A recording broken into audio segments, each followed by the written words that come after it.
This video is brought to you by ERPResearch.com.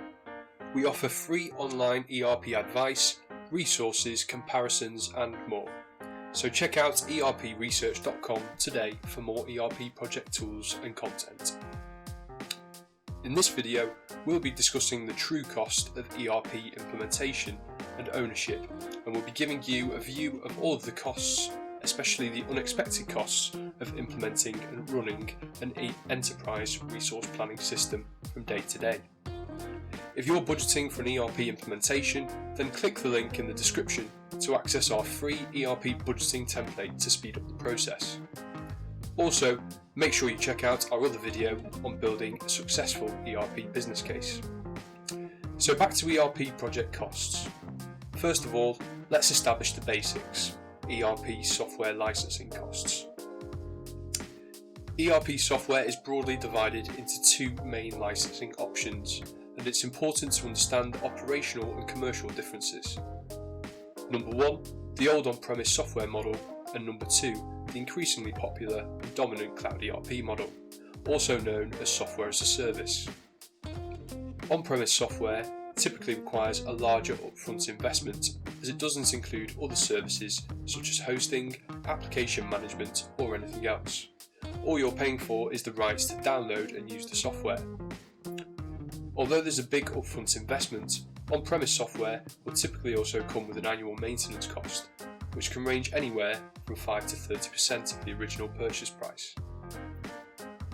If you do buy on-premise ERP software, then unfortunately that doesn't mean you don't have to pay for hosting, application management, information security and more. It just means it's not included in your subscription cost and you'll need to source it yourself. The alternative to on-premise ERP software is therefore cloud ERP. As the name suggests, cloud ERP software typically bundles licensing, maintenance, hosting and varying levels of application management and technical services into one flat subscription cost. Typically, this means that cloud ERP software is cheaper to acquire than on-premise ERP in years 1 to 2, but after that point, you'll want to do a TCO comparison to ensure you're getting good value for money. Implementation can be one of the most expensive upfront costs of investing in an ERP solution for your business. However, there are some ways to reduce it. The cost of ERP implementation will depend on quite a few factors, including the size and complexity of your business, the scope of your ERP implementation, i.e. how many modules you choose to implement, how many other systems you need to integrate your ERP system into, and how much customization or configuration is needed for the ERP system to meet your needs.